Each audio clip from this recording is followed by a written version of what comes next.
Thanks for joining us today. Today, I'm talking with Jenna Sord. Jenna is a former Nike graphic designer and university professor who built a massive audience on Facebook and Instagram. And she's built the Secret AI Society, and she offers a lot of different courses. She has very creative mind and lots of cool techniques that she teaches people. She spent over $2 million on ad campaigns, and she's helped more than 20,000 entrepreneurs launch their businesses.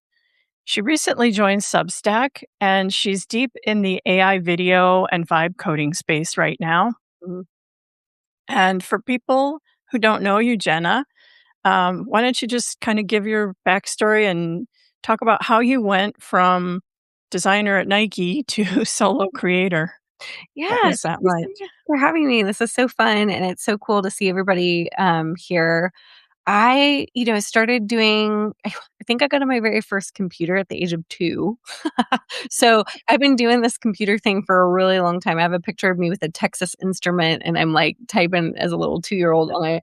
I think, when I was 12, I created my very first graphic design by Jenna book, and it said graphic design president on it. So I knew from a very young Ooh. age that I was gonna be doing something in that realm. And I also started my first business in the 3rd grade too. So I had like entrepreneurial spirit. And if you're wondering like, how does that happen? I had a mom who was an entrepreneur, a dad who was an entrepreneur, both grandparents on both sides were entrepreneurs. So long Oh. line of family that way, and started my first licensed business when I was 16, designing t-shirts. And really did all the t-shirts for my high school, started making more money than my parents at the age of 16. And Oh. and then eventually ended up going to school for multimedia design and got an MBA, and then fell in love with teaching when I moved to Tokyo in 2008. What was it? 2008. So I was like 28 years old, and I read a book while I was in Tokyo called How to Make $100,000 a Year Teaching Online. And I came home and applied everything I had learned with that. And while I got super inspired. I was like, I'm going to create a school. I'm going to teach people design. I'm going to merge my love of teaching that I got to do when I was in Japan and Tokyo. I was teaching at a university there, and combine it with my love of design to start teaching people design. And it took a few years before it finally happened. But in the interim of me trying to figure out how to launch a school in an era where Canva didn't even exist at the time and course platforms were not even really in existence yet, I decided to take a job at Nike as a senior designer for 1 year, so I could steal all of their ideas on how to brand. I want to learn from a corporation what they do so I can apply this to the coaching space and industry. And at the time, I was also teaching at the University of Oregon at the same time I was working at Nike. And so I took all those learnings and then put it into school and launched that in 2013. And then it's been since then. It took me a few years before I made my first 100,000. And then I started having $100,000 launches and multiple $100,000 launches with the power of ads. And I started teaching course launching, and then went into eventually when AI came out, I was like, oh man, game over for all the things I used to teach for branding and course launching can now be applied with AI. So that's kind of my life in a nutshell. Yeah, I mean, wow, what a journey. Yeah. That's so you were born into it, really. Yeah. Yeah. I mean, Some it people was just are. mhm, Yeah. yeah, I mean, it was just one of those things where to have a regular job is so not natural for me that I have a joke that even with me working at Nike, by after working there for the first 3 months, I started crying every day because Aw. I couldn't handle being in a cubicle and dealing with meetings and, like, all the things that people go through. Like, I was like, "What is this? The best years of your life shouldn't be spent this way." And that's when I became a real proponent for, entrepreneurship. Yeah, I hear you. It's not for a lot of people, that's for sure. Um, so let's talk about you said the light bulb moment with AI. I mean, AI really just started emerging a few years ago. It wasn't even available Mhm, probably 10 years ago, mhm, but you were very early on this. You got into Midjourney when it was still on Discord, mhm, and you done a lot of amazing things just with images and sort of the pre-Chat GPT era Mhm. tools that were available. Can you talk about that for a little bit? So I remember the moment that I saw the first thing about AI and I thought, "Oh my gosh, I need to base the whole entire business on this." So this was before AI image generation tools had even come out. I was living in Austin, Texas, and I have a very good friend by the name of Andrew Lane. I don't know if you know him and his wife, Andrew and Steffi Lane. They're awesome people who I've been friends with for a really long time. And Andrew whipped out this picture of an avocado chair. And he said, "This AI system thing, OpenAI, is coming out with this image tool that will create anything your mind could possibly imagine." And I was like, "What?" And so the first apps we were playing with were on the phone and creating the world's worst pictures you've ever seen in your life. But we were just like, "Wow." It was like it looked like hot melting garbage, and we were like, "This is the coolest thing I've ever seen." And it just if you look back at when the first AI tools really came out in 2022 and how they progressed, it was so funny how much more impressed we were with than everybody who had any sort of sight of what things should actually look like. They're like, "Why is everybody freaking out about this?" And I just remember, I remember I had a website where I was like, "It's gonna help you create jaw-dropping images," and this one woman wrote back and she was like, "There is nothing jaw-dropping about this." Looks like your face is melting, you know? So so that's how long I've been a part of this I just did a speaking engagement, and I showed one of the first pictures I ever created of myself, and it's got a picture of me with a piece of steak on it, and my face is, like, literally melting, and everybody thought it was really funny. Uh, so how did you morph that into like, what was the first tool that said, "Hey, can be mainstream now"? Was there anything? So, yeah, so there was very it's great questions. There was very specific things that landed on my lap. So, when I first was able to actually okay, so there was all these different image creation tools that had come out, and the first ones that were kind of well known, and I don't even remember the name. Somebody in the audience might remember the name. But there was an app that came out that could produce branded images that looked pretty okay. Like, not widely creative, but at least looked like them. And everybody started Mhm. posting them on their Facebook page, and that was, like, the first indication that AI was starting to become, like everybody was starting to go, "Oh, what's this AI thing?" And there was a lot of backlash about it, and, in the meantime, there was all these art creators happening on the side like Midjourney, and Midjourney at the time was the one that was producing the work that looked the best. It looked, like, Yeah. super artistic, super beautiful, and, I met this woman who is a follower of mine, and she introduced to me 2 different pieces of technology that changed the game, and one of them was called, oh man, I'm gonna see if I can remember, this was a while ago. It was a face swapping tool, and Oh, I remember. I can't even remember the name of it. It was a face swapping tool, and the second was something called Astria. And Astria actually would program a model based on your face and would create actual Mhm. food generations that almost looked real. They were still had issues with fingers and hands and eyes and weird multi things. But it really did have some images that looked pretty stellar and would follow, a model. The face swapping allowed you to have the beauty of the Midjourney images, but swap your likeness on. Now, did the likeness look exactly? No, but it looked close enough that you're like, "Wait a minute, if I posted this on Facebook, people would do it." So that's the whole entire way I started getting people super excited about the business, was I said, "I need 20 people that I could do branded images of." So I would create, like, the wildest editorial shots. I would swap their face on, put a before and after picture up with them, and it looked cool enough that we generated 100,000 in sales from Facebook posts the first month, and I was like, "Okay, let's do Yeah, it." that's awesome. Yeah, it was good. It was good. That is awesome. Yeah, I remember those early days. I was out there learning Midjourney and Oh, yeah. yeah, it's come a long way. I mean, we have version 8 now and it's amazing. I mean, it still doesn't do your likeness very well, at No. least that I've found, but It's the only thing I use it for is, create character creation. That's the only thing I use it for now. And yeah, animation. Mhm. yeah.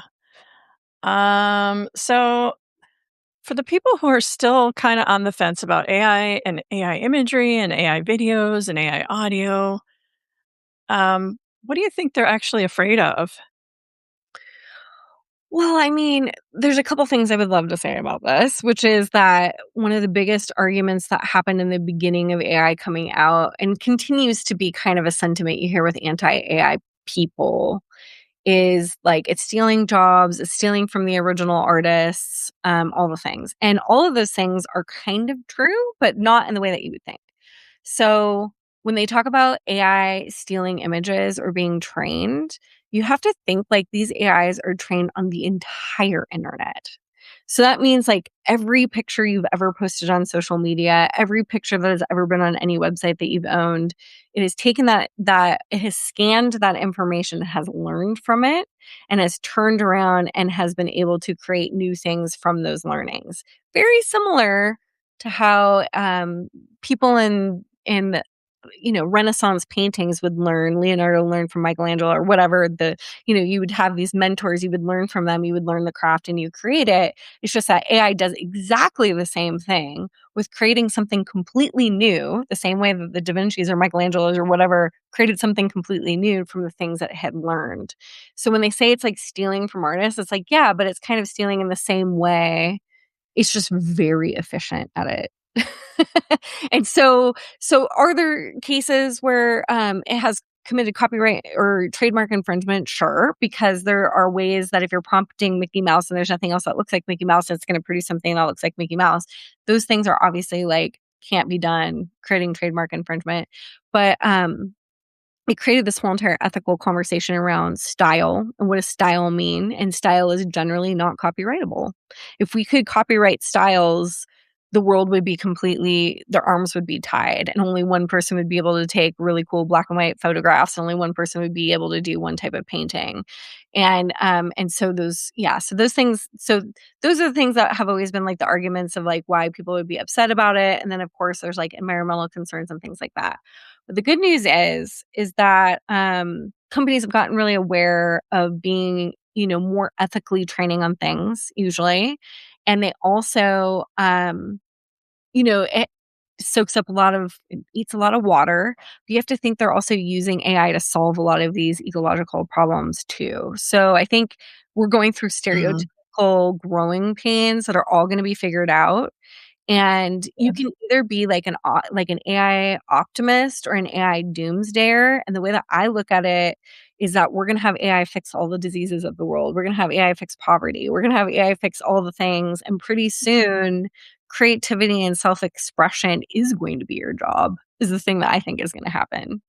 And that's where we're at right now with depending on Yeah. what kind of business you run, but you can make that your reality right now, is that creative expression becomes your full-time job. That's Yeah. crazy. Yeah, absolutely. Mm. It's just how you use it and how you embrace it. Somebody's asking, does AI need to slow down or do people need to catch up?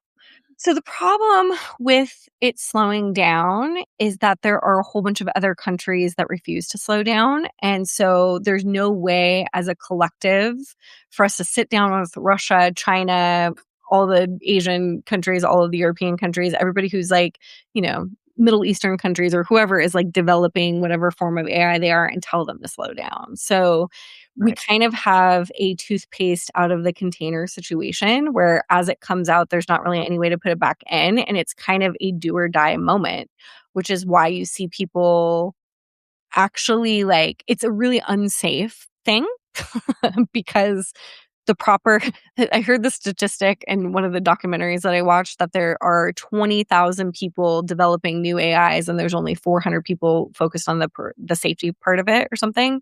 So Yeah. there's all these companies and really the hands of our future is kind of in the hands of like these four different AI owners like Zucks and Sam and all the people who own Anthropic, whoever they are, and all of That group. yeah, that group. I mean, and you're starting to see regulation already happening with, Fable getting shut down by the government for being too dangerous or whatever security risk it was posing, and what we have to really be concerned about is eventually, like, what potentially could happen if if it gets into the wrong hands, which it will. So we're gonna have Yeah. We're gonna Yeah. have those problem we're gonna have casualties happen no matter what way you look at it, but the good news is there's enough good people in the world, I think, to learn from these situations and find ways to create protections, you know? Yeah. I mean, yeah, the guardrails are coming. It's just like, I mean, we had the internet, right? Who Yeah, knew hackers were going to sprout up like they are? Who knew what a Trojan horse was when we got the internet and started using it, yeah, massively? So it's just one of those things. Is all this stuff is going to shake out eventually, but um, absolutely. yeah. You know All what? right. Something I didn't know, I just wanted to share this with you really quick that I Yeah. didn't that I had learned from one of the documentaries that I watched was that I didn't know that when they created AI for like things like ChatGPT and for Anthropic, that they don't pre-program them with what to say, that they actually think and develop their own responses and way of doing it. So they get a lot of unexpected results. Meaning they would try to create an AI to figure out a very, very, very hard type of program at like I don't know, astrophysics or something. And then what would actually happen is that in another AI, it would actually accidentally get good at it based on all the things it was learning. And I never really thought of it almost being like its own, it has its own thought processes and abilities to make decisions that are outside of our control. And I didn't realize that. And that's what makes it Yeah. so powerful and so interesting, but at the same time also so dangerous because you know that if it's programmed on humanity and it doesn't have the ethos or the ethics that we want it to have, how it can be like, oh, humans are getting in the way, let's destroy them. I mean, that's that's the scenario I think everyone's afraid of. Yeah, for sure. Um, But there's so yeah, much possibility of good. There's just as much possibility of good as there is on the absolutely. other side. So it's kind of like you can't take the light without the dark. You just can't. And you can't take the dark. It says they're equally possible, equally opposing things. Yeah. Yeah, absolutely. All right. So I wanted to talk about what's working for creators these days. You and I both launching courses soon, Yeah. very soon. Um, so you and I were talking about launches the other day because we're both, on the verge of this. Mhm. And you had some great observations about what's working right now. Our we were talking about traditional live launches, and I just wanted you to kind of cover that. What are you seeing that's working and Mhm. what really isn't working as well anymore? So traditional $2 to $3,000 courses are not being sold the same way. Like people were doing live launches through Kelly Roach's live launch method, the PLR formula. I mean, even like James Wedmore's methods or any of like the normal traditional live launches are not really working the way that they used to. We kind of saw this across the board with $2 to $3,000 programs are not being sold the same way. What's actually having a huge uprising is under $500 and over $5,000. So you're seeing the big trend right now that's super cool and super awesome. And I never even thought that it would be a thing is $99 paid boot camps that have a $199 VIP upgrade that are done actually in a very similar way as the live launching process, which is either 3 to 5 days of live coaching like teaching, and 1 day of pitching. So they get people to pay you know what I'm gonna have to do? I'm gonna have to pause for a second and cough. Hold on.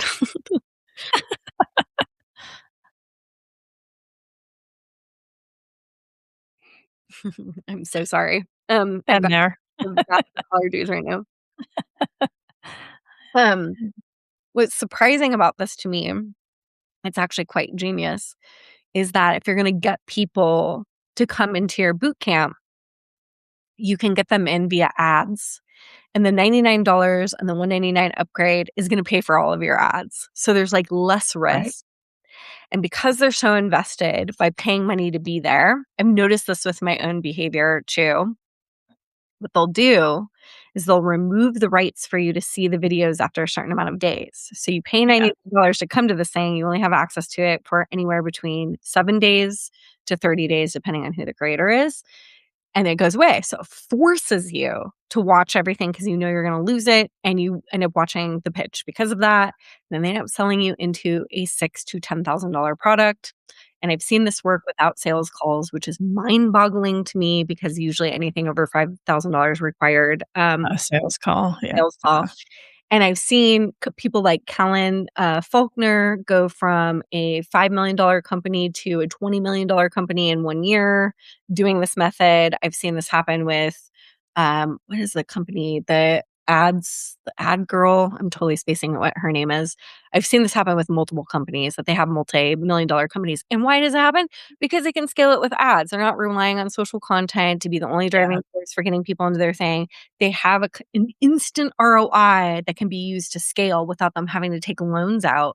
Whereas the old method was you have to front a whole bunch of money, get a whole bunch of people into your launch, then launch to them, and maybe you're going to make your money back or maybe you're not, depending on how things go. This, you make your money back on the ads before you even do the thing. So it is a win-win-win situation. If your ads aren't working, then you can turn it off. You can change. You can make, things. And so now what we're seeing for how does this apply to AI, I'm getting into using AI right now for all kinds of crazy stuff around ad creatives. And I just cracked the code yesterday on how to make the AI Oh, so realistic that you cannot tell the difference. And I could show you oh, some examples today if I can share my screen. It's going to blow your yeah. it's going to blow your mind. I just cracked it yesterday and it's like I call it it's a mixed reality process that I came up with to do it.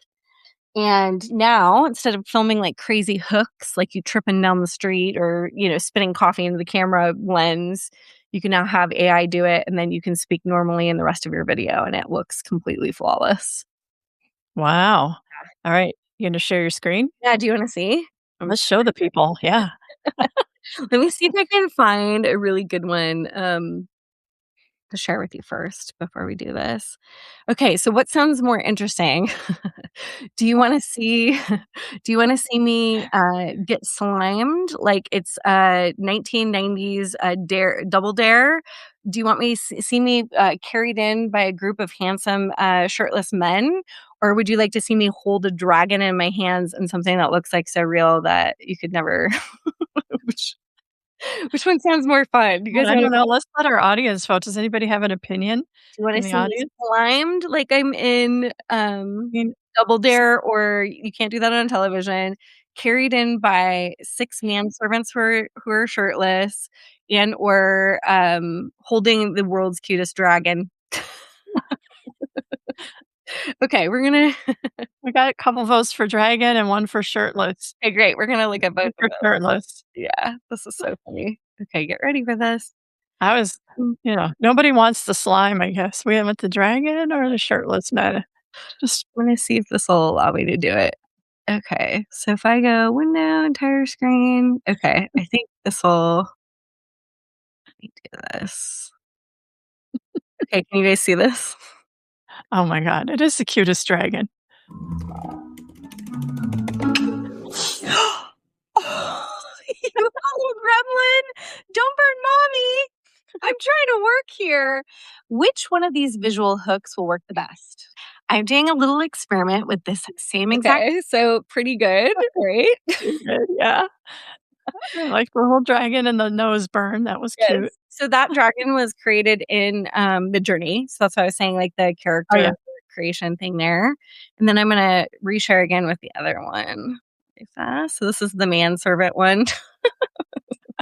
This is gonna crack me up. Okay, let me see if I can find it. Okay, here we go. Okay. Which visual hook will work the best? I'm doing a little experiment. Isn't that so fun? So So fun. yeah, so this is what I wanna be known for now. I'm like, if I could crack the code on realism where we can create ads, we can create social content with things that look so real, but they're creative and they're fun and it's not just like the AI version, um, that's the real thing, So Yeah, that's what I've been yeah. working on and, I I mean, it's hard and it consumes a ton of credits. Yeah. Totally. Well, the cool thing is about doing this sort of visual hook thing is there's what you guys just saw there was only the first 5 to 15 seconds was AI created and the rest of it is a normal video. So instead of having to spend all this Yeah. money creating a 3-minute, thing, we can create a different piece of social content every day for between $1 to $3, which is much different than $20 to $60 per video, you know? Oh, yeah. Yeah, much better. Mhm. Yeah. So, I was doing a lot of stuff with 11 Labs and HeyGen, and I used Synthesia for a while, Mhm. and I quit, like, a year ago. I was just like, "This it just wasn't giving the good results back then," but I feel like everything's changed in the last year. Exactly. It's gotten so much better. Yeah, I mean, HeyGen does great stuff. There's just like you just have to know where the trends are turning with realism, with, mixed reality, all of these things. And I'm obsessed with mixed reality right now. And it's not even a term I've Mhm. heard someplace else. It's just like my own explorations. And it all kind of started with I was creating a commercial for this AI video avatar course I'm creating. And I ended up using a video of me and my son, and I was trying a tool, and I was trying to make it look like King Kong was in the background. I was having all these problems, and I put it in a scene dance, and I was like, can we do something where we're being chased by a slime monster?" And it was so good and was so real looking that people go, "You should make a movie. Like, you could totally make a movie with this." And that's the point that we're at now. It's amazing. Yeah. Yeah, it is. And just there's so it's okay, so here's the other thing. So much controversy over your video's AI, Mhm. your voice is AI, Mhm. but I think people are starting to just accept that as just the way it is. And it's going to be okay if your videos are AI now because people are seeing it everywhere. Mhm. Ads, Facebook, Mhm. TikTok. I mean, it's everywhere. What do you thoughts on that? I think, it's so crazy because I just spent all this time filming this course that I did. And, a lot of the methods I teach are around doing it from a photograph, right?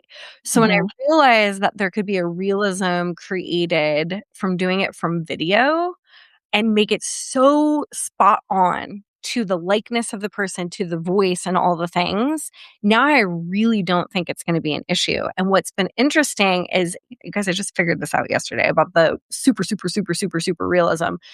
Um, when I shared it with some anti-AI enthusiasts, they actually were like, "I could actually get on board with this because it's a mixture of real life and it's a mixture of creative expression with AI, and you can't really tell too much of a difference." Like it takes me explaining to you like my voice isn't that actual high when I'm talking to the dragon, although there might be moments in my life where it gets that high because I get all, you know, but it's like but it isn't like a totally different face, a totally different style, all the different things. So that's the part that's so exciting right now, I think, is like Yeah, we're on the precipice of people getting really creative and doing so in a totally. way that feels 100% authentic to them. Like those videos I just showed you felt very authentic to who I feel like I am.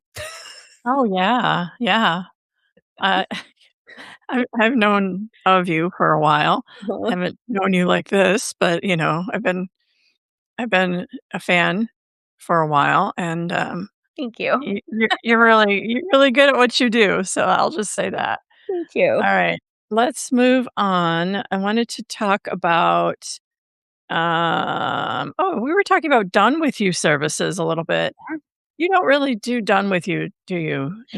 Well, Or do right you? now, some things that are working really well for the company that I'm really loving is something called async coaching. I don't know if have you ever done that or heard about it very much? It was something that I Yeah, like learned I learned from the people at Wake Up to Freedom, is that the name of them?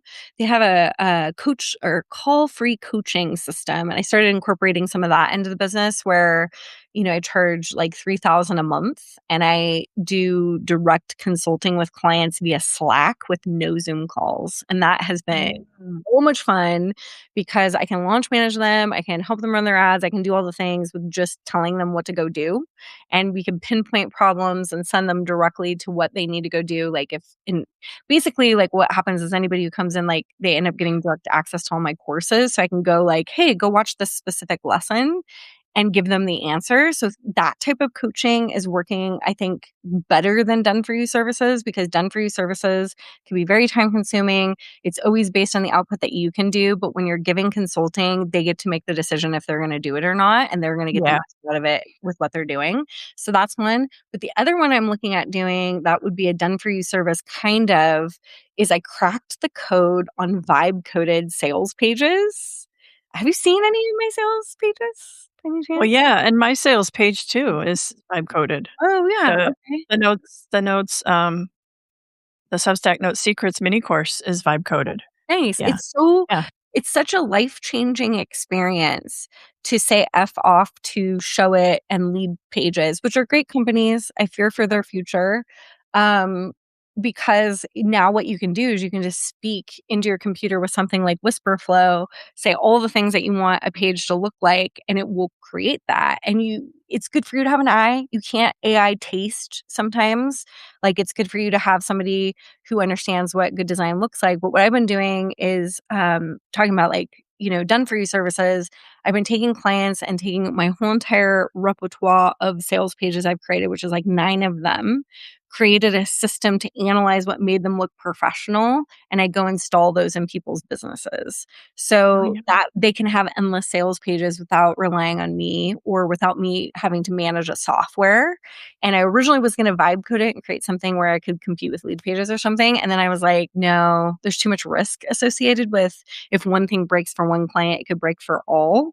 And I don't want to have that Yeah. kind of liability. So the AI said it was more stable to install it in people's businesses so that essentially the offer can be like, for X thousands of dollars, I'll come and install the system and you'll have endless sales pages for your business. So those types of things for AI opportunities means less of you guys creating things manually and more of taking the things that you have figured out and finding a way to get paid for them by allowing people to plug them into their businesses. I think that's going to be the new Yeah. done for you. Yeah. Well, I know. I mean, you're like me. Vibe coding is my love language. Oh my God, I love it. I love it. I vibe coded like so many tools that just run my business and help me be a solo creator Yeah. here on a day-to-day basis. Yeah. What So kind of tools have you vibe coded? I'm curious. so I have one that I just built. It's actually a mid-journey prompt generator. Oh, fun. That's I love neat. it. Yeah. So when sometimes you just kinda get stuck on a prompt, you're not sure, like, "What do I really want?" Totally. And so it will help me generate some prompts, so that's one example. I Love I do a lot of landing pages and sales pages, not only for myself, but for clients as oh, well. so you're doing Yeah, the whole thing. That's great. I'll just say, Are "Hey." you managing the pages for them, or are you installing systems in their business so they can I manage I'm themselves? I do some service work for certain Mhm. clients. It's from my other business. I'll be like a fractional for them. So I do a page here and there, and we buy a domain and hook it up and I'll manage the page. So yeah, it's That's cool. I mean, that's right. I think yeah, it could be you could charge more if you wanted to do that and then set it up in their system so that they could do it. I did that with a client that I had, and it's really nice to charge more and just be like, "Okay, take it." You don't have to Yeah. have a subscription, you don't have to pay me, and you can charge a lot more for it. Yeah, exactly. All right. Market it So limited. yeah, exactly. Exactly. All right. So for somebody who wants to start creating AI video content this week and they don't have experience, what would you tell them in terms of starting? What should they do first? It just depends on what you wanna do. There's different tools I would recommend depending on what the project is. So, it's like, in a world in a world, it just depends on your budget. It depends on what it's for, and it depends on how much time or energy do you want to spend in it. So if you are wanting to create a super professional looking animation, I would say, Seed Dance is amazing for character consistency, delivery, character development. You could upload pictures of, I created a cartoon of my son and a monster that he and I created together. It's a very cute, fluffy rainbow monster. And I created this whole entire, full on episode of a cartoon with him, and I used one person's GPT for viral script writing around cartoons. I, did all of the character generation through Midjourney. I went and took it into Seed Dance, and then gave it lines of dialogue that were produced from the GPT to put into it to like do it. So there's no like one size fits all, video generator that's just going to do everything for you. Yeah. These things require thought. And so they require thought and they require help beyond what your worst ideas are. Right? So I could say, go create a cool thing in Sea Dancing and you'll get like millions of views and it'll be awesome. Or there's like, I wrote a Claude skill that will analyze a 2-hour office hours that will pull out the most viral story in that 2 hours. And I have a skill set up where uh, Alex Hormozy, Seth Godin, and Mr. Beast are analyzing the story and figuring out what's the best way to make it viral. And then they're creating the script and they're creating the hook. And then I'm taking that into the AI and having it deliver the thing that in this Claude environment, this board of shadow directors have argued what would be the best hook, what things are missing, how to actually do it. So I did this with my own skill that I created. I used an office hours from a year ago where I had told a story that I forgot I had told about how I had purchased a $6,000 GPT, and I was shocked because I had purchased the $6,000 GPT from a cold ad. And Mm. I was going through the process in my mind of how did that happen? Like, that's a pretty crazy thing for that creator, and I got to tell the creator that I came in and cold from an ad, and I didn't even know who she was. And she was like, "Wow," because it was great feedback for her, and here's how it happened. She had a face to video camera that she was talking about how awesome her GPT was. She, gave a $22 trial. I went in and did the $22 trial, and it solved the biggest problem I had in the business at the time, which was me trying to break up with my business partners, and it gave me a really good, supportive, awesome plan. And then I asked it to create me GPT instructions on how to do a certain type of GPT I wanted. And the thing I produced, I gave to my audience, and they freaked out so much that they all bought my $3,000 program, and it made a bunch of money. And I was like, this thing just gave me ROI in like 24 hours. So when people Mm. asked for me to pay $500 a month to keep it or pay 6,000 and have lifetime access and get access to the coach who created it, I was like, yeah, I'm definitely going to do that because it solved these two huge issues. And I did everything it said to do and I got out of the business partnership and like all the things were amazing. And so I had told that story a year ago, totally forgot about it, wasn't even thinking about it. The skill I created in Claude found that story and was like, damn, that's a good story. Here's a hook. Here's the whole entire thing. It produced the script. It argued on how to make it viral. I put it into the AI generators with just a picture of me, not even a video of me saying anything. It produced with a MCP connection between the AI video generator and Claude. It produced 6 clips that told the story with a call to action, and then within 48 hours, I made a $2,888 sale from that one video. Oh, wow. At the time, even though that video has 3,000 views on it now, it only had like 300 views on it. And I was like, wow, that worked way more effectively than me just throwing up something I think is cute. Yeah. So when Okay. you ask the question, how do you get something to actually like start or be successful? It's like, yes, you guys can go play with Sea Dance and try to figure this out. You can go create things that you think are fun, cool, and awesome. But if you have something that actually is like extracting something that could become viral, that's leading to a product that people would actually want to purchase, like there's like so many different elements to actually make content convert. Yeah. Yeah. Yeah. And you don't even have to go viral to make money. In fact, No. I think it's a side note to note here that out of all the masterminds I've been a part of, including the James Wedmore mastermind with a bunch of seven-figure business owners, there was only one person in the room that had over 100,000 followers. All Oh, of them had generated their revenue through ads and through this is where it's I never knew this. I always think like, "Oh, gotta get to 1,000,000 followers to be successful."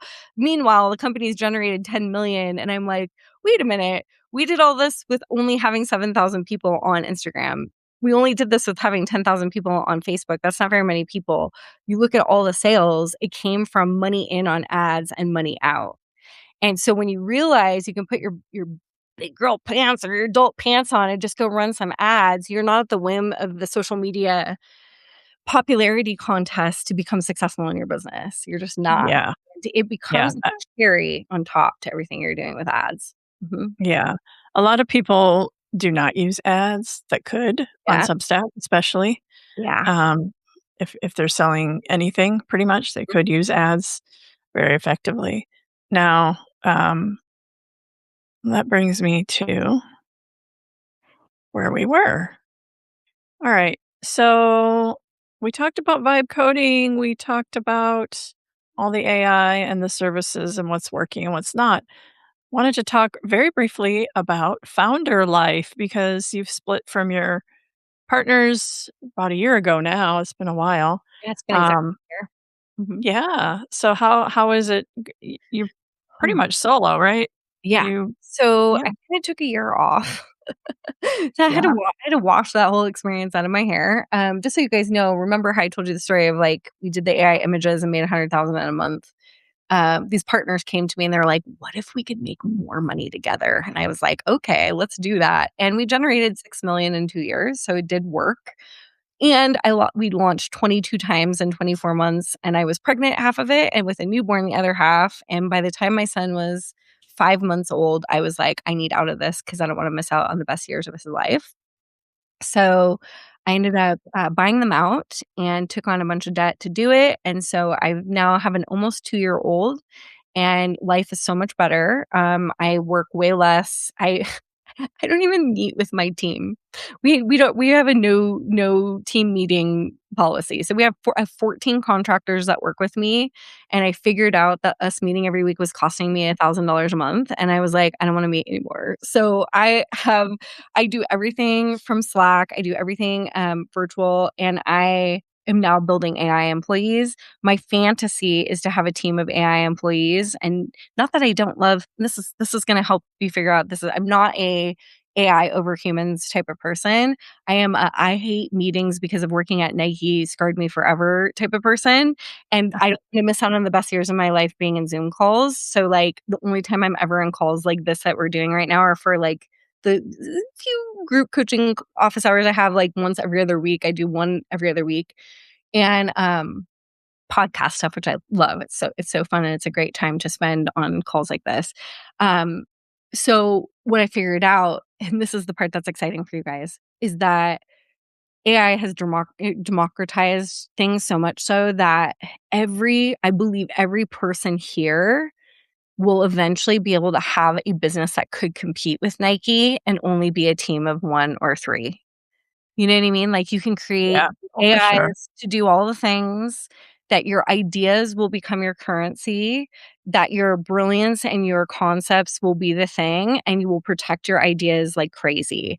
I actually have to be really careful when I come on calls like this because I'll share ideas and I'll see people pop up with one of the last calls I did, I was The like, idea.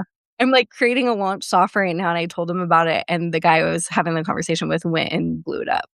He went created his own and blew it up, which is fine. Is I'm all about sharing ideas, but what I'm saying is that your ideas become your currency, and Yeah. there's been another scenario where somebody interviewed me, took the idea that I had, ran with it, and went and created a $10,000,000 business from it. So Oh, yeah, which was somebody it was in a different language, and one of my clients who spoke that different language was like, "So and so," and I was like, "She wasn't a student of mine, so how is she doing this?" And I was like, "Oh, it's from a podcast interview." So ah, point here oh, that your ideas are your currency and they can be worth so much. And so AI is much. AI is gonna completely allow you to be able to launch and create things that you never knew were possible, which is Yeah, amazing. absolutely. Yeah, I used to have staff. I used to have 5 or 6 people Mhm. kinda at any given time, and, I just can't manage people, I've decided. Sure. It took it was all my time just managing them, and I needed to be working on the business, Yeah, not managing people yeah. and teaching them how to do everything, and yeah, Well, um, there's certain things like, I don't know if you've heard of Victor. Have you heard of Victor yet? It's yes, Victor. OR, yes, yes. That thing is amazing. So you install it in Slack, and it learns your company. Right now, we're just on the free version, and so it spells out AI updates once a week, and it will remember conversations that my team members have had in Slack and make the news update relevant to them. So it'll be like, "Hey, Mm, Jenna, there's a new update happening with XYZ model for your AI software. You're gonna need to make sure this is updated. And by the way, Marisol needs to know this with her office hours. And by the way, this person needs to know this for this." And when I found out that other thing that Victor can do, and you guys can go all go try Victor, it's free. Like you can install this into your Slack and have your own little employee.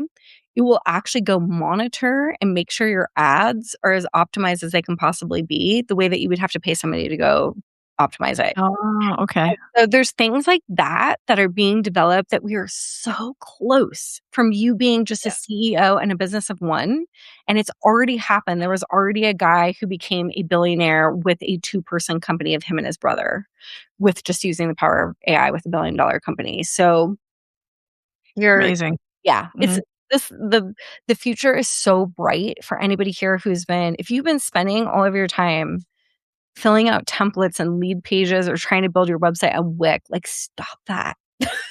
Like, don't Yeah. I mean, there's AI not can it do it really okay, fast. yeah. Just go to Lovable, it'll build your whole site or Replit or Yeah, the and Emergent? Yeah. I mean, those all build like crazy, crazy fast. So, I have 2 contractors now, and right. one does email automations, and the other one does, like, admin work. Mhm. So, the I was having them build landing pages as well, and I said, "You know what? I'm just gonna do my landing pages myself," because by the time you go back and forth with all the little tweaks and Totally, changes, you totally. spent so much time Oh, when yeah. I can just design it according to my Yeah, specs, have it produced in a tool, and then I hand it off to them and I say, "Okay, here's the page. I need the order form or the checkout form because I like to do it in my CRM, and build the automation." And they do, and it's yeah. great. Wait. So you could, you probably do connections in the back end of like Lovable, whatever vibe coding thing. You tell it to because like mine connects with Active Campaign, so I can say, Yeah. when this person purchases or when they sign Yep. up on this email list to go in and do all that. So it's really, I guess, are you talking about like the funnel building, the way that you would like have them go build something in Samcart or something where it has all the order? You're having them go build all that So stuff. I go high level. Everything goes to go high level. And I have to first see who came in and make sure that they're not already in the database. If they are, they get tags. Mm-hmm. If they get tagged, they go into certain automations. Hmm. So, and then I have to make sure they're not in too many automations. So I've got all these back end rules set up, so they're not in automations at the same time. But it won't build the automations. And there's one thing I just hate doing, and that's building email automations, Oh, yeah. Well, so like manually. Victor can do that, actually. Victor can do that. Yeah, Okay. so I'll if gotta you do, check Victor again. I don't know if it'll work with Active Campaign or sorry, with, what High is it? level. iLevel. So many different softwares. But it did build some campaigns for me with emails, in Active Campaign. Now the one Okay. downside was it only could do it in code. So I couldn't go into the normal editor and edit it. I had to actually go in and edit text inside of the code, like, look at the Yeah. was really annoying. But the fact that it set up like a 5 email sequence and I didn't have to go through and put add email, edit, like, could build it Oh and my it gosh. actually could look at a Google Doc, take it, copy it over and format it inside of Active Campaign for me. And I was Mm, like, Victor is very cool. yeah. We talked about this offline, you and I, the emails dilemma. there's so many platforms out there. Some are advanced, some aren't. It's I'm looking for new platforms for email solutions that are better than Mhm. Go High Level because right now it's still very much a manual build for Yeah, each one. yeah. It does have an AI, but it and I tried it once. I said, "Hey, build this." Mm. It was a pretty complex campaign, and then I had my contractor check it, and it was fraught with issues. So, Mhm. that we're not good there yet. Yeah. There's all kinds. Someday. Remember when it has, like, a mind of its own? It can do all kinds of wonky stuff. Yep. One of the biggest, like, putting on my big girl entrepreneurial pants things I did this week was get high roast. Did we talk about that? Yes. Yeah, Yes. and, it's been so cool because Yeah. the way I've set it up is I can see when somebody converts from a AI piece of content versus a regular piece of content, and I can look at all the places I have ads, all the places I have posts, and there was one other piece of software that I discovered since the last time I talked to you that has also changed everything for me, which is repurpose.io. Have you ever used that one? Mm-mm. Oh, okay. So I found this woman who has like 1.3 million followers, and she is like this really awesome nurse lady. I don't even know her name, but you guys probably would recognize her if you saw her. Make sure I hear my son coughing. I'm like, is he okay? Um, Ah, so she had said something in an ad. It was an ad that she created for herself that she saw the hugest growth of her having a 30,000 person audience to a 1.2 million person audience from using this one piece of software. And she's so honest and so earnest, and she doesn't sell stuff on her channel. She's not a marketer. In fact, she doesn't even take on brand deals, and she gets huge ones because she doesn't want to sell too much to her audience. So it was very interesting that she was promoting anything because she's not mm. somebody who markets anything on her channel. And she said this was the biggest tool that had ever changed things for her, and it's called Repurpose. And I was like, I've been very hesitant to doing things like Hootsuite or any of those like kind of posting Sure. ones because they're kind of a pain to set up. And they're also, you get dinged sometimes by the social Yes. sites because they're like, oh, you're posting from an auto poster. Well, not this Yeah. one, not this one. So this one, you just go connect all your accounts to it. And the way that and it's very easy to use and it takes like 5 minutes to connect everything to it. And when I create an Instagram post, it now goes out to X, to Pinterest, so I can use it for ads later, Oh, it yeah. to LinkedIn, it goes to TikTok, and it goes to, YouTube Shorts. And Okay. I started doing this last week. So not only will it do this every time I create one new piece of content, but it's also going through all of my old Instagram content and posting an older piece of content every day. So I'm now posting 2 times a day on all of these platforms. Oh, nice. And it's Yeah. repurposing things that I haven't and granted there's gonna be an occasion where it's gonna post something that's not relevant, and we're gonna figure that out as we get to it. But I've only been doing this for 3 days, and I've already seen my, I've already seen do you guys mind if I send you over a link to this? I think I have it somewhere. It's called repurpose.io is the name of Yeah. it. And, it is literally, like, so liberating to produce and here's the trick with getting it to post on a personal Facebook page. If you have 10,000 followers on a personal Facebook page like I do, most of these aggregator poster things will not post to your personal page, Mm. but Instagram will. So if you take an Instagram account that you have that's certified with blue check or not, and you have a Facebook personal page that you've turned into a digital creator page. I have 10,000 followers on there as a digital creator, even though it's my personal page with all my college friends and everybody. I use this because I only friend request and or accept friend requests from people who are in my target market. So I have 10,000 people on this. When I post, people see it because it's like we're friends on Facebook. And I never had a way to post before. Well, Instagram now does auto posting. So I have it set up where when I do an Instagram post, Instagram posts it to my Facebook personal page. It does it to my threads.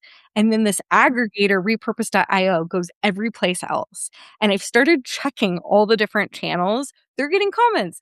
I got 3 followers yesterday Wow. on YouTube. And I was like, That's 3 followers I wouldn't have had I not aggregated it. This could be life Yeah, changing for you because I'm yeah, like, "How did I not know that this didn't exist?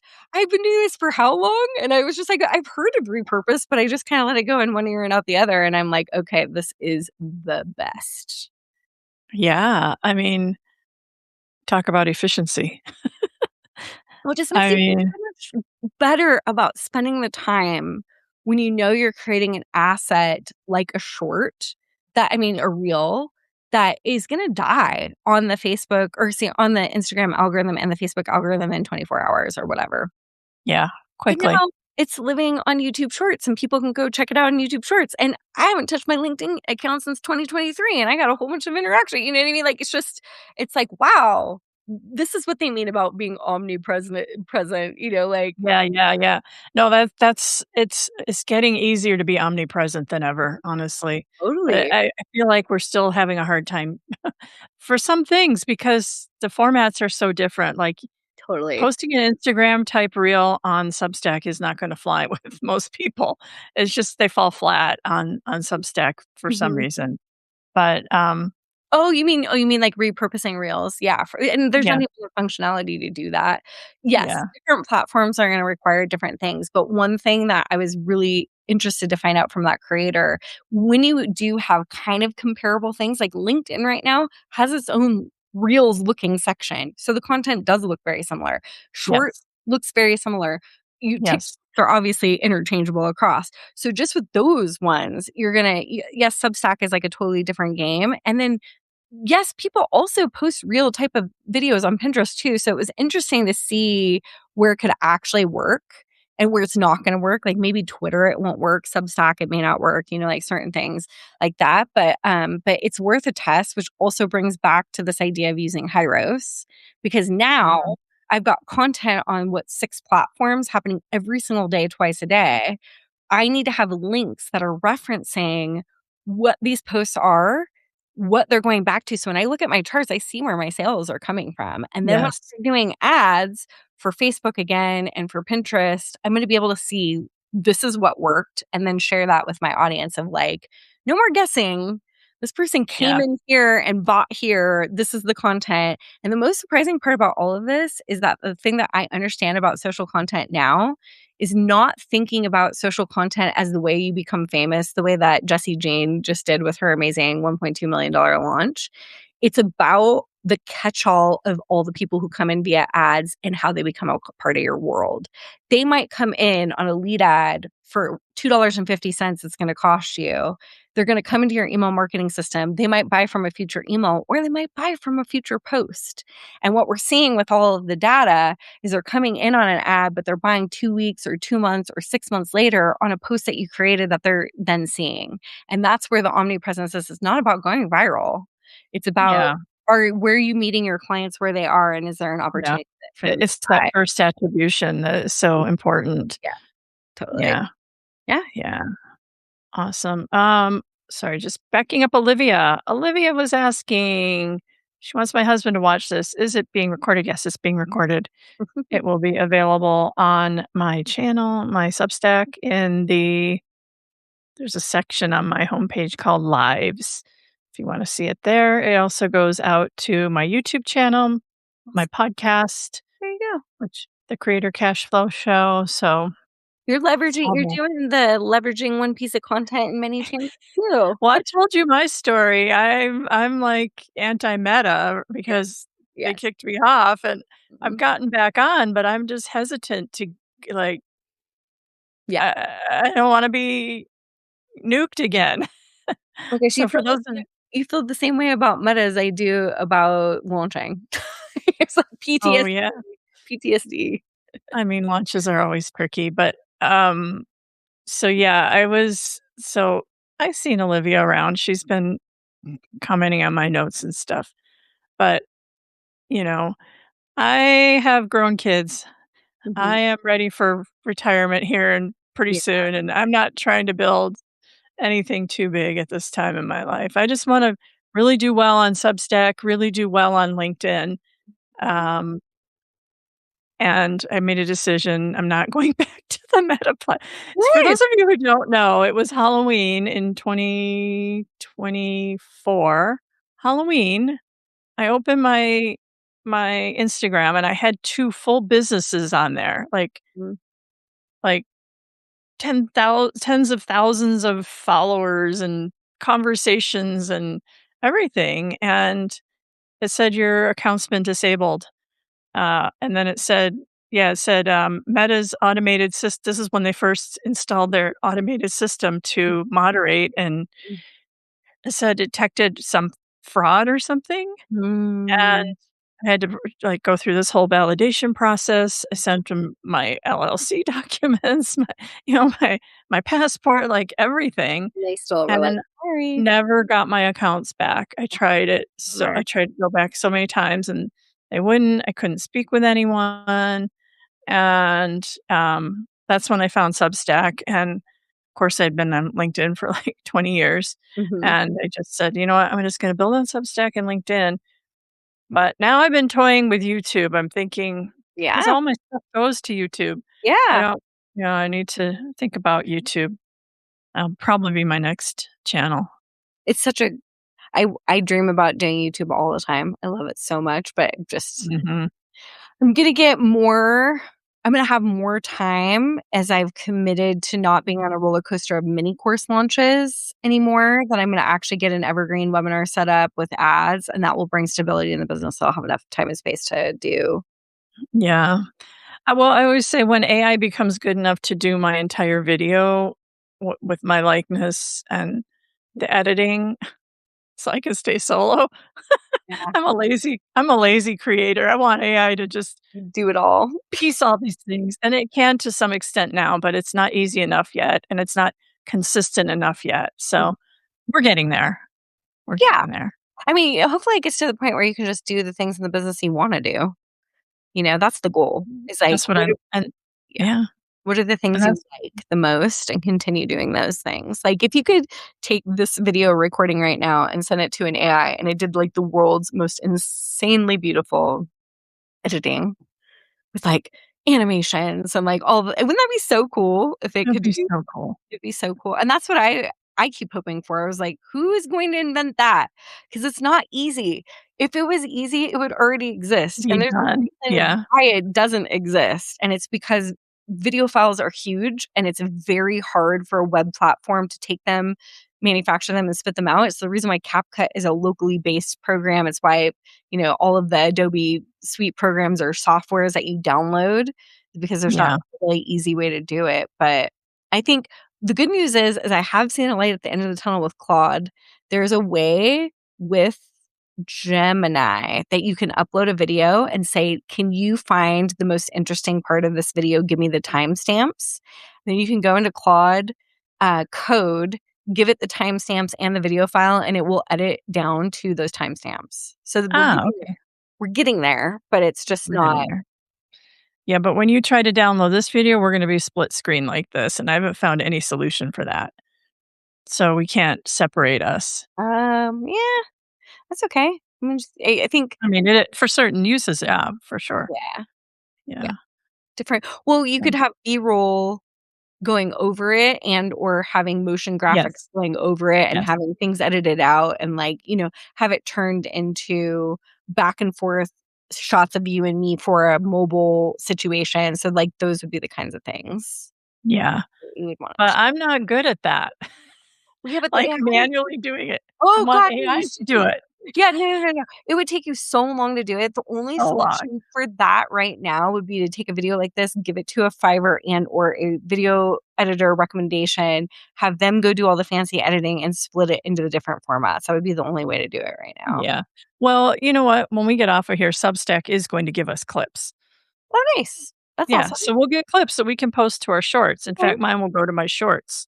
So awesome. just FYI, I I love know that this is for your us. first live, so I know, we want AI to do make our life where's my easy button? Like, Oh give my me the god. easy I button. know. I do like Substack's, preview things, like, I love the picture it created for my first ever blog or first ever entry. I was like, "This is gorgeous," and I went and put it on Facebook and got a lot of people who responded, so they're cutting edge. I like Substack.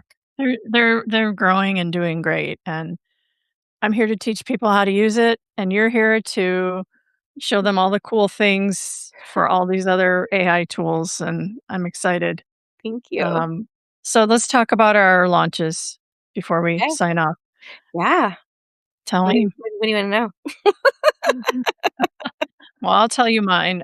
I mentioned it earlier, but mine is the Substack Note Secrets, and it's everything I have learned over the last year and a half about how to use Substack Notes to get more subscribers. And these are things that I'm like you, Jenna. I test everything, I figure out what works. When people are saying go left, I go right and figure out why right, why they're not saying right. And a lot of times they're not saying because they don't know about it. So I put everything that I've learned and figured out myself into Mhm. this mini course, and it's 97 bucks. It's alive on my school community, the secret Substack monetization society, which is very much like the secret Substack AI society, but different. So I want to hear about what you've got going on. You are Yeah. launching.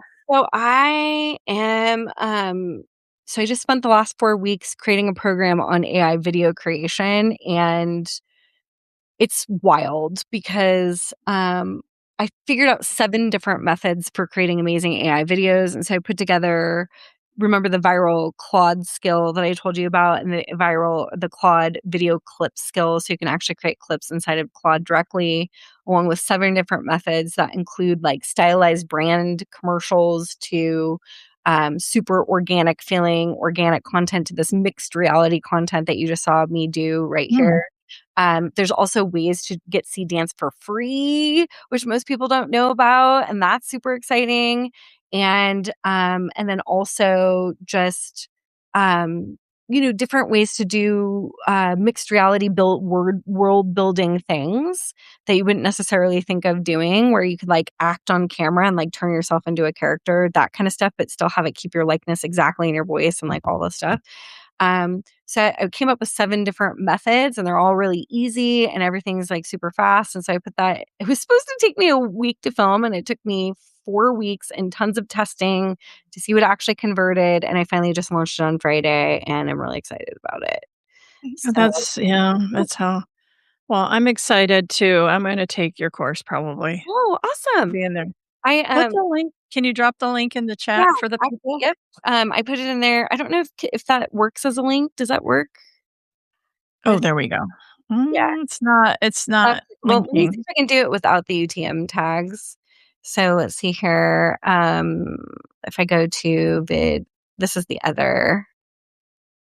See, that's not clickable either. Ah, vidavatars.com? Yeah. Do I need to put a www in front of it or something? No, Or no, does it it? should be fine. HTTPS, it's just not clickable, very weird. Is it always clickable when you I do it? don't know. Oh, Um, maybe it's not and I'm clickable. gonna copy paste it and open it, as Yeah. should. I have the one with the UTM tags on it is helping me use high roast to. I wrote yes, I was going to say. Yeah, Alright. Okay. Are you amazing. still there? Yeah, I'm here. I just went to another screen and I can't find Oh you. That's so funny. There we go. Okay, I see you now. no, that's awesome. I just tabbed over and it was like, "You're gone." Alright. Well, guys, thank you for joining us. For those of you who did, this is obviously going to be on replay for a while. It'll be on the Creator Cash Flow Show on Apple Podcasts and on Spotify as well. Anything else before we sign off here, Jenna? Ah, Anything to add? no, just like, try to be an AI optimist about these things, see the opportunities as they're put in front of you. Don't get caught trying to learn every single tool. Like that's the greatest way to try to get completely overwhelmed and run out of money. I don't know. How much are you spending on software right now? I just took a so I'm just tiptoeing back into the AI video world, so Oh, I've just bought a bunch of stuff, monthly subscriptions. I probably racked up about $200 a month more than I was spending because I had it not being in that world, I mhm. was getting away pretty low cost, but now I'm gonna be doing more in the credits, I run out of credits and have to buy more credits. Mid you don't wanna run it's like, I'm not gonna not finish this, I'm gonna buy the credits. Oh, So yeah, yeah. Well, one, little secret for you on that, especially if you're using Seed Dance, is there's a company called Atlas Cloud AI, and it's okay. the cheapest by credit I've seen after a Higgsfield membership would run out. So what happens is that Higgsfield membership will charge you, let's say, like, a dollar for I'm trying to think what it ends up being. I think it's 4 cents per second. When you go to credits, it turns to 5.5 cents per credit. Mm, So, it costs a lot more. So, there's 2 ways you can avoid that. Number 1, you can up upgrade your membership in Higgsfield to go from, like, 3,000 credits to 6,000 credits, and you'll get that lower credit pricing. Or you can go to atlascloud.ai, and what's really cool about Atlas, and be very careful because when you create your clips, they do delete them after 24 to 48 hours or whatever. um, you can at least see per clip exactly how much the clip is costing to create. And it has mm. a special upscaling feature in it where when you generate it, you can generate it with the cloud. It'll give you an option like generate with Cloud SD, which is their like their upscaler, and it will actually make what would normally cost you in Higgsfield, let's say a dollar, like it'll make it like 50 cents or something. Oh, There's okay, yeah. ways to get around, like, the credit thing, so it does work out to be pretty much the same price or cheaper with just Higgsfield membership credits. It's when you go into the top-ups that it starts getting really expensive, so that's a little hint I'll leave for you guys No, how to save money with the seed dance situation, and you of course teach that in your course, right? of course. That's Yeah, I mean, that's method number 2, the SMART method. Thank you so Jen, much for having I just me. I just adore you. You're so smart and so creative, Oh, and, thank you. I've taken your courses in the past. In fact, I built my mini course with some of the techniques you taught in your mini course for Oh, 60-minute mini, so, that. yeah. Amazing. It was so good to see you guys. Thanks to the 134 people that hung out with us for over an hour. You guys are awesome. Yeah, absolutely, and we're gonna have more on the replays too, so you'll see, and we'll get downloads and stuff from the Amazing. podcast, so awesome. Alright, thanks everybody for joining. Jenna, thank you so much. You're a gem, and everybody should definitely follow and or subscribe to Yes, Jenna and look at thank you. her courses. I know I'm So, new to Substack. Come check out my funny little, very raw and real things. Like the first headline of my first thing was, "Should I use a pretty avatar or fat old me?" Was my first ever post. I saw that was how I knew you were on Substack. I think I ran into that early on, and I was like, "Oh my gosh, Jenna's on Substack." I am refusing to write any of the Substack things with AI, so you're gonna get the raw, real writing, and then I take what I wrote in Substack and then turn that into email marketing messages that are AI-fied.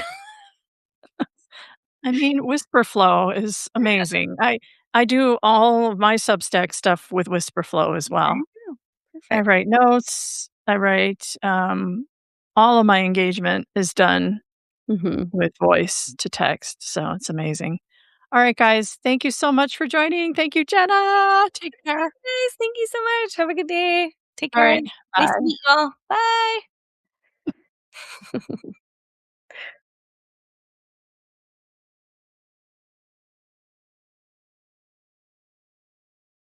Mm.